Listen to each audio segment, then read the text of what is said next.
What's up everyone, Tom from the Airsoft headquarters here, and welcome back to the channel. Today on 5-minute fixes, I'm going to be breaking down your dominant eye and trying to explain how those work. So for most beginner basic players, or maybe for someone that hasn't shot guns a whole lot, might be confused as to which eye is going to be their primary eye or their dominant eye. Within, how our brains work, we utilize both eyes in order to create a sense of depth to an environment. However, when utilizing any type of scope systems, that can sometimes confuse our eyes as far as which one we're prioritizing. With very inexperienced shooters, I will very often see them try to shoulder the rifle and try to sight through it with their right eye, but they will naturally try to twist their head in order to look through with their left eye, signifying that they may be left eye dominant.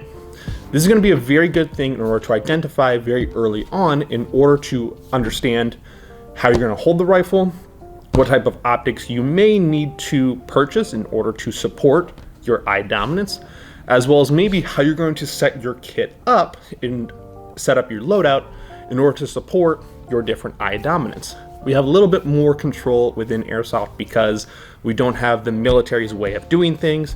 If you're a left eye dominant shooter, they're not going to try to force you into becoming a right eye shooter like what the military sometimes does. So how do we understand what eye dominance we are? Well, it's a very easy test. You're going to pick a target out at maybe 30 feet away, and you're going to create a triangle, usually with palms out, so that it helps isolate the target in the distance. And with both eyes open, you're going to have that target framed inside that triangle. And again, you can create a very small triangle in order to size the target, but you want, with both eyes open, just that object to be within that triangle. So because I have my target very close, I have a very tight triangle. Anyway, both eyes open. You are now going to switch between opening and closing your different eyes. Now, I know that I am right eye dominant. So when I have the object in the triangle and I close my left eye, that object is going to be viewable when I have my right eye open. Versus if I close my right eye without moving my hand or my head, that object is no longer within that triangle. That is the easiest and best way to identify your eye dominance. This becomes very important, like I said, when you start to get your rifle system and a optic system. Because I'm right eye dominant, I can put my cheek to the stock and I can, very easily view my target through the optic.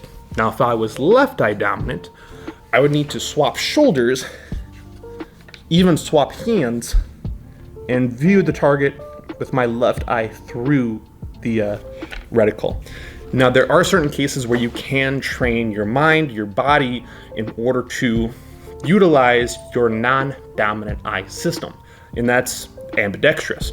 So I will train with my left hand to be left hand dominant in certain situations where I want to remain a very low profile. For example, if I'm peeking out from a right-handed corner with my right eye and right hand dominance, I have a very low profile. Versus if I approach a left-hand corner and try to peek with my right hand dominance, I have a way larger profile that it can be shot at. So in that instance, I may prefer to go with a left hand dominant approach to a left-handed corner. Certain cases like that will be advantageous, as well as just make quality of airsoft life a little bit easier. And that is essentially all there is with your eye dominance. Figuring it out and then going from there. If you have any further questions, put them down into the comment section below. I'll do my best to answer them, but we're all done here. So you guys take care, stay safe, stay positive, and I'll see you in the next one. Take care.